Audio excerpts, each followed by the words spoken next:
দেখেন, ব্যক্তিগতভাবে আপনি ডক্টর ইউনূসকে পছন্দ করতেও পারেন, নাও করতে পারেন, কিন্তু সেটা হচ্ছে বাংলাদেশকে আন্তর্জাতিক অঙ্গনে তিনি পরিচিতি দিয়েছেন, সারা বিশ্ব যাকে সম্মান করে। আমি আপনার পলিটিক্যাল ইস্যুতে হয়তো ওনাকে আমরা সমালোচনা করি, অনেকে অসম্মানও করি। শেখ হাসিনা সুদি ইউনূস ডাকতেন, পদ্মা সেতুতে চুবাইতে চাইছেন, বিএনপির তারা মনে মনে সুদি ইউনূস ডাকছেন, কমেন্টেও ডাকছেন, সুযোগ পেলে চুবানোর প্রক্রিয়াটা আপনারাও করবেন।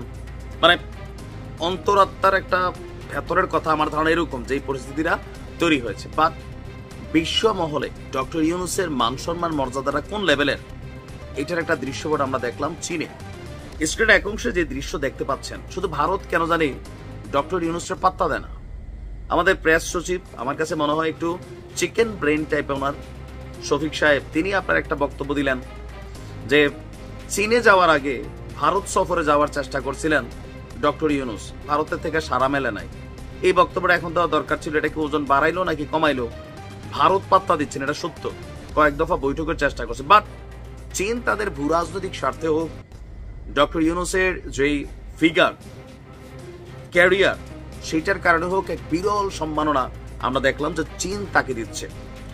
গতকালকে বিকাল 4:15 চীনের হাইয়ান বিমানবন্দরে তিনি পৌঁছান। তো সেখানে আমাদের প্রধান উপদেষ্টাকে স্বাগত জানিয়েছেন চীনে নিযুক্ত বাংলাদেশের যেই রাষ্ট্রদূত আছেন নাজমুল ইসলাম, এবং হাইয়ান প্রদেশ যেখানে তিনি গিয়েছেন চীনের, সেই প্রদেশের ভাইস গভর্নর কিউন গাই বো।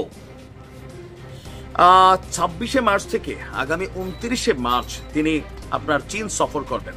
তো আমরা যদি দেখি, তো প্লেন থেকে গতকালকে নামার পরেই তাকে লাল গালিচা সংবর্ধনা দেওয়া হয়েছে, এমনকি ওই প্রদেশের খুবই গুরুত্বপূর্ণ ব্যক্তিরা তাকে রিসিভ করার জন্য সেখানে গিয়েছিলেন।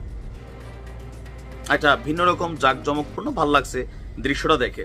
তো তিনি এই সফরে আসলে কি কি করবেন, আজকে হাইনান প্রদেশে আয়োজিত বোয়াম ফোরাম ফর এশিয়ার একটা সম্মেলন আছে, সেখানে তিনি যোগ দিবেন।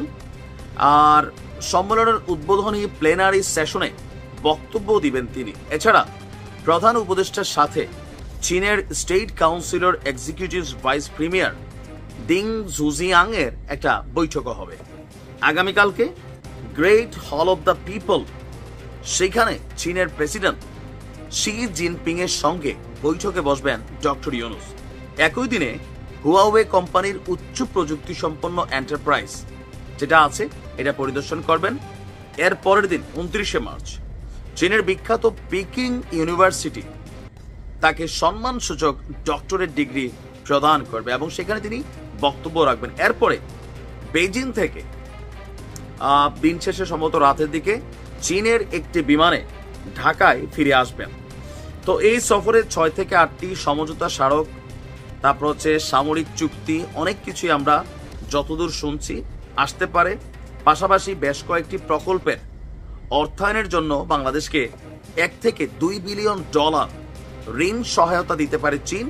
এছাড়া মোংলা বন্দরের আধুনিকায়নে যে অর্থের দরকার সেটারও সাপোর্টিং আসতে পারে। খারাপ না, এবার দেশের জন্য যেটাই আসে খারাপ না, তবে এই টাকাগুলা যেন সঠিকভাবে কাজে লাগে। আমাদের সরকারগুলা বিদেশ থেকে প্রচুর ঋণ করে কিন্তু অর্ধেক মাইরা দেয়, আর আমরা বিশ্বাস করি ডক্টর ইউনূসের সরকার যে টাকাগুলো আনবেন সঠিকভাবে কাজে লাগাবেন। Best of luck.